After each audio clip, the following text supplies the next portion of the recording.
Today we're going to be talking about microphones and microphone technique. There's a lot of different things that go into microphone technique. So we're going to cover that here in a moment. And there's a couple of different microphones too. So we've got shotgun microphones, we've got dynamic microphones, we've got condenser microphones, all these different microphones. Actually, hang on, let me go get some of them right now. All right, I've brought a couple of microphones with me. We've got your standard dynamic microphone here. This is a Shure SM58, the kind you see when you're singing on stage, or, the comedian on stage doing the stand-up routine. Cool, you got that. You've got this one. This is an RE20. This is a dynamic microphone.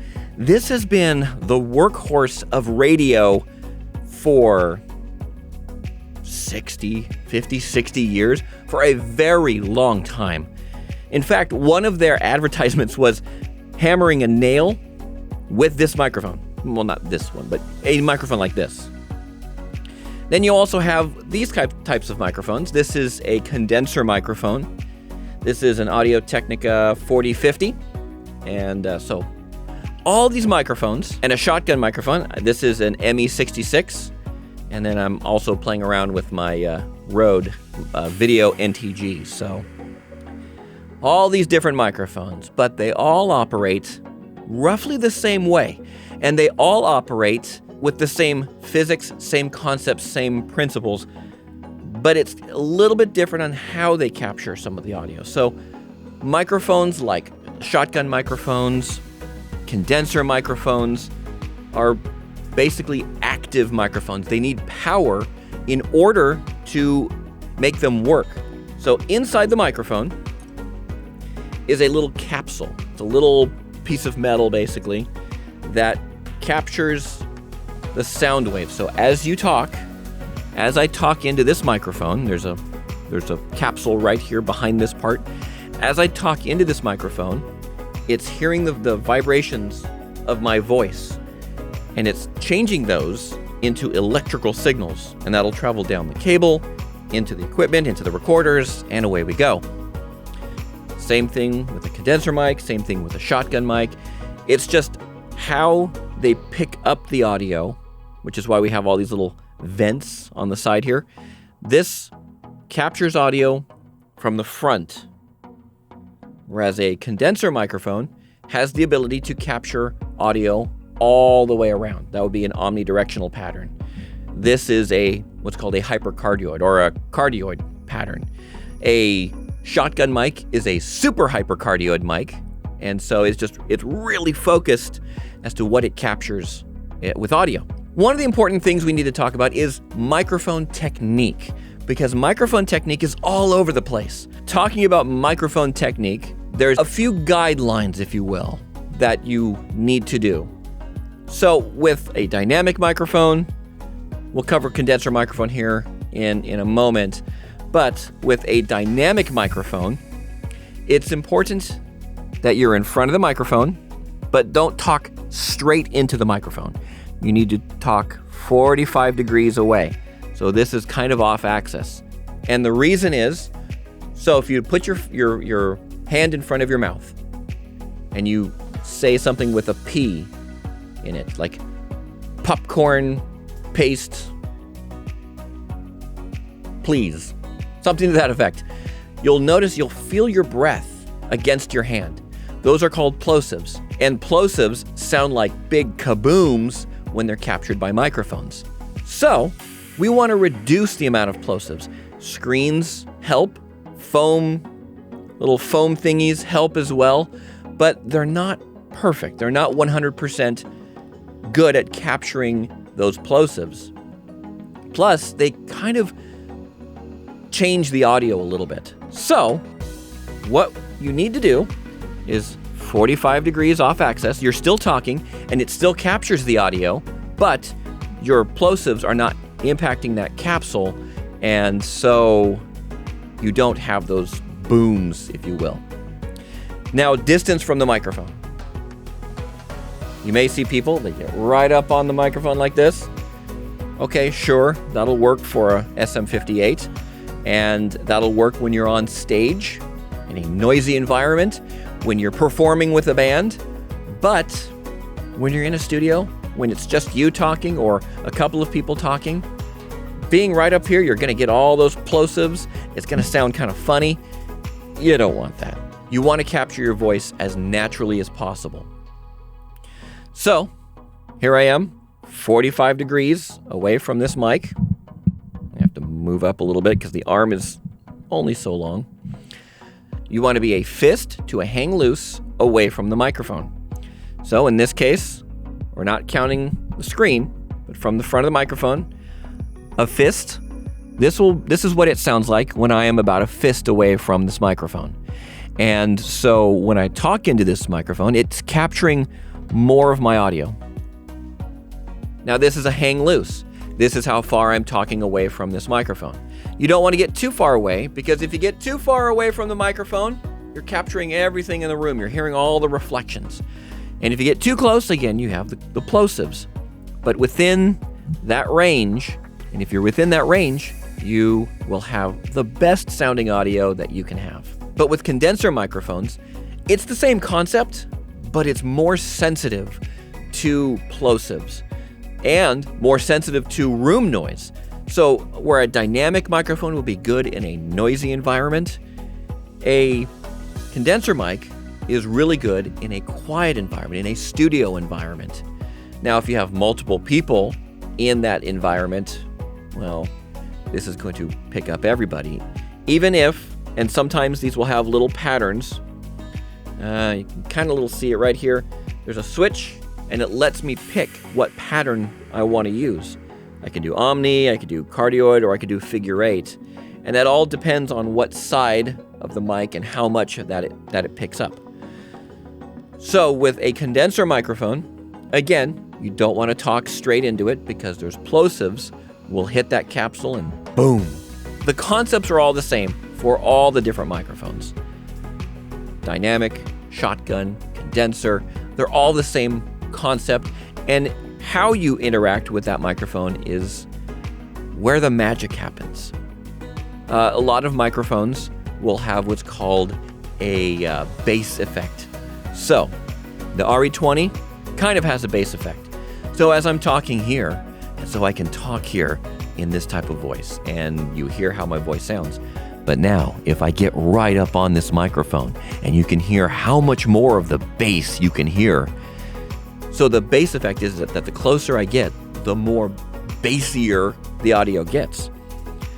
Sometimes that also happens with condenser mics. Some of the more expensive ones don't necessarily have that. But if you're performing and you want to get that really rich, deep sound, then you want to get really close up to the microphone. Plus, if what you're saying is a lot more intimate and you're talking quieter, you want to get closer. So it's just as if you're getting closer to your listeners' ears. But if you're talking loud, you can get back here. Again, it's working the microphone. That's why I said they're guidelines and not rules. You can work the microphone, you can talk off access, you can kind of talk into the side. All these are different things on how you want to perform with that microphone. But for just straight talking head type videos, just like this is perfect. Now, shotgun mics are a little bit different.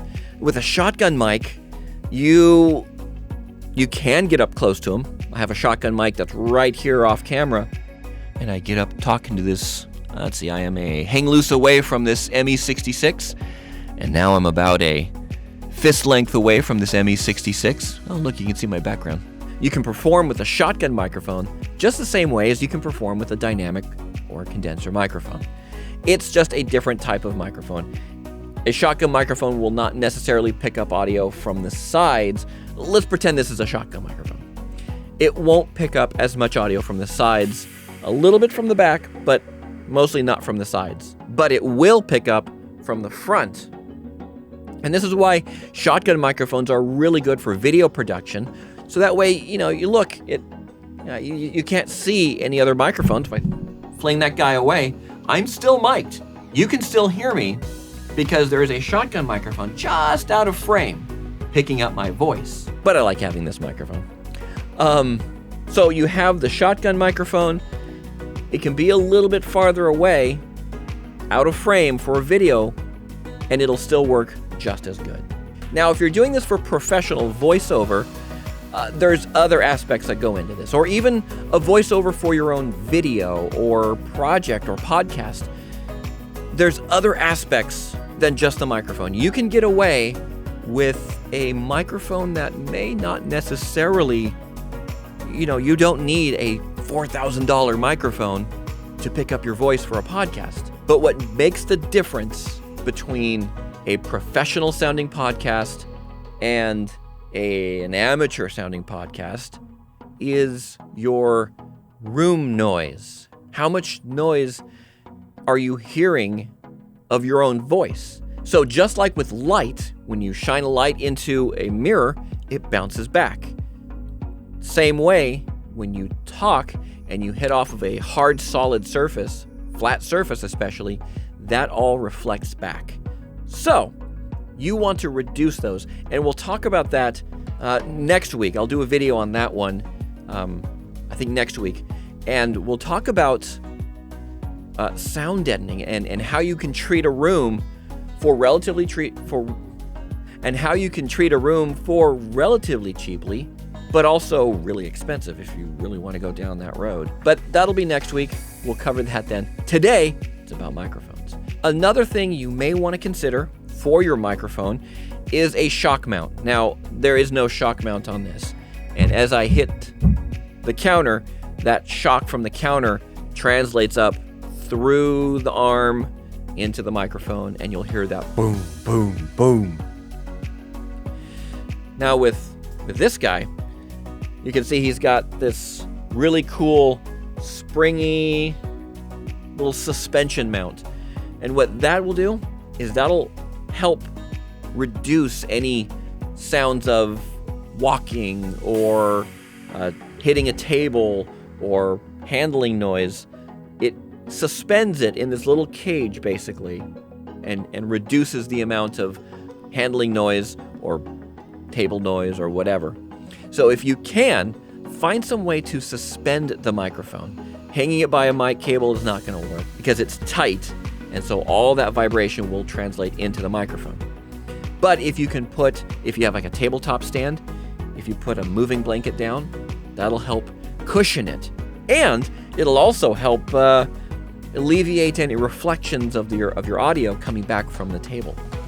See, 2 for 1 on that one. A moving blanket, put your mic stand, your little tabletop mic stand on top of that, and that'll reduce the amount of table noise. Because sometimes when people talk, they've got their hands and they'll put their hands down, and it's just different little things like that. Or you get somebody who gets really passionate about what they're talking about, and they'll bang the table because it's so exciting. So all of that will translate into it. Now you can reduce that, again, with a moving blanket. That's microphones. It's not a super complex topic, but not everybody knows all the little ins and outs on how to make your mic performance better. This is all the technical aspect of performing with a microphone. So that's microphones. And next week, as I said, we will talk about room treatments and sound treatments in rooms, because that's the other key aspect of this. So if you like this video, give me a thumbs up. If you didn't like this video, give me a thumbs down. If I didn't answer something properly, leave a comment down below and I'll answer it in the comments. And actually, if there's something else you would like to know that I can expand on, maybe leave that also in the comments and I can actually do a video on that in the future as well. Until next time, I guess we'll see you then. Oh, you're probably wondering all the lights and stuff. No, this is not for me. We're doing something at work. It's a new project that we're doing, and I get to help out with that a little bit. And so everything's set up, so I might as well use it. It's lunchtime right now, so yeah, might as well use it. Cool. Yeah. All right, we'll see you next time.